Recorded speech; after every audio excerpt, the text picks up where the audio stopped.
ஆண்டவருடைய பரிசுத்த நாமத்திற்கு மகிமை உண்டாவதாக.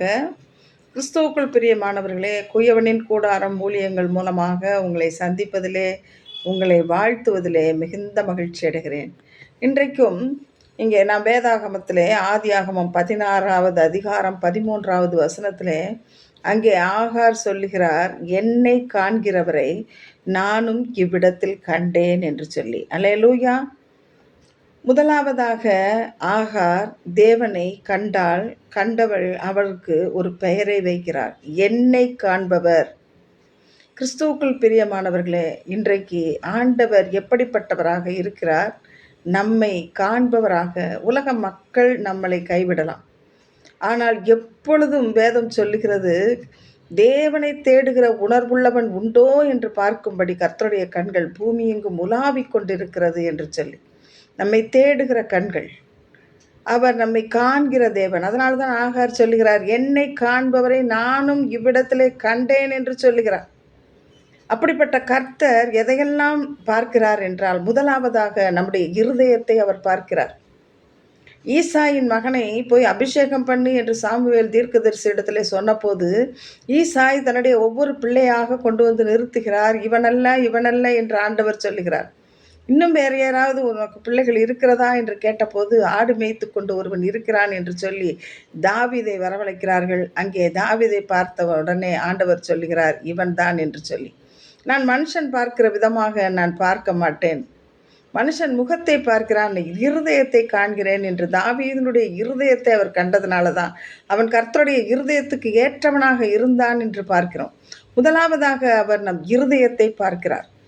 அது மட்டுமல்ல, நாம் இருக்கிற இடத்தையும் அவர் பார்ப்பார். நீ எந்த இடத்தில் இருக்கிறாய் என்று. அன்றைக்கு அங்கே நாத்தான் வேலை குறித்து பார்த்து சொல்லுகிறார், நீ பிலிப்பு அழைப்பதற்கு முன்பாக நீ அத்திமரத்தின் கீழ் இருக்கும்போதே நான் உன்னை பார்த்தேன் என்று சொல்லுவதை நாம் பார்க்கிறோம். கிறிஸ்துவுக்குள் பிரியமானவர்களே, ஆண்டவர் நாம் இருக்கும் இடத்தை பார்க்கிற ஆண்டவர். அன்று சகேயு காட்டத்து மரத்தின் மேல் அமர்ந்திருந்தான், அவனை அண்ணாந்து பார்த்தார் என்று பார்க்கிறோம்.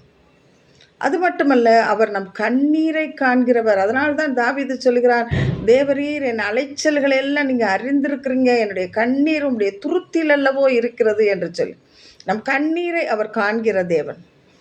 அங்கே நாம் பார்க்கிறோம், எசேக்கியா அவன் வியாதிப்பட்டு படுக்கையாய் இருந்தான். ஏசாயா வந்து நீ மரித்து விடுவாய் என்று சொன்ன உடனே அவன் சுவர்புறமாய் திரும்பி, கர்த்தாவே, உமக்கு முன்பாக நான் உண்மையும் உத்தமாக இருந்ததை நினைத்தருளும் என்று சொல்லி கண்ணீர் விட்டு அழுத போது, உன் கண்ணீரை கண்டேன், உன் விண்ணப்பத்தை கேட்டேன், உன்னை குணமாக்கினேன் என்று அவனை குணமாக்குகிறதை பார்க்கிறோம்.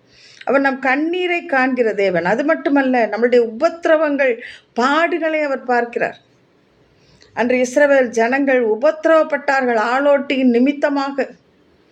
இதான் அவர் என்ன சொல்றார், என் ஜனத்தின் உபத்திரவத்தை நான் பார்த்து ஆளோட்டிகளின் நிமித்தம் அவர்கள் இடுகிற கூக்குரலை நான் கேட்டேன் என்று சொல்கிறார். நம் உபத்திரவத்தை, நம் பாடுகளை பார்த்தார். அன்னாளின் சிறுமையை பார்த்தார். ஹல்லேலூயா. லேயாளின் சிறுமையை அவர் பார்த்தார். அது மட்டுமல்ல, நம்முடைய பாவங்களை அவர் பார்த்து கொண்டே இருப்பார். ஆதியாகமம் 6:5 வாசிக்கிறோம், அவன் இருதயத்தின் நினைவுகள் எல்லாம் நித்தமும் பொல்லாதது என்று கர்த்தர்க்கென்று நாம் என்ன சிந்திக்கிறோம், என்ன செய்கிறோம், எல்லாவற்றையும் அவர் பார்க்கிறார். நிறைவாக நாம் படைக்கிற காணிக்கைகளை அவர் பார்க்கிறார். அன்றைக்கு லூக்கா எழுதின சுவிசேஷத்தில் நாம் பார்க்கிறோம், 21:1-2 ஐஸ்வர்யவான்கள் வந்து காணிக்கை கொடுவதை பார்க்கிறார். அவர் காணிக்கை பெட்டியின் அருகிலே அமர்ந்து பார்க்கிறார். ஒரு ஏழை விதவை தன்னிடத்தில் இருந்த 2 காசு போட்டதை பார்க்கிறார்.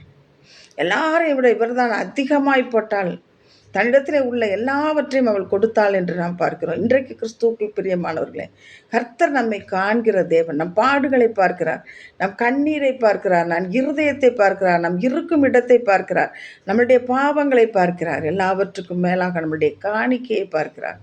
நம்முடைய இருதயத்தை அப்படியே அவருக்கு நேராக அர்ப்பணிப்போம், காணிக்கையாக அர்ப்பணிப்போம். நம்முடைய ஆவி, ஆத்மா, சரீரத்தை உமக்கு உகந்த காணிக்கையாக அர்ப்பணிக்கிறேன் என்று சொல்லி அர்ப்பணிக்கிற வேலையிலே நம்மை காண்கிற தேவன் ஒரு நாளும் நம்மை கைவிட மாட்டார். இந்த கிருபைக்குள்ளாக அவர் நம்மை நடத்துவாராக.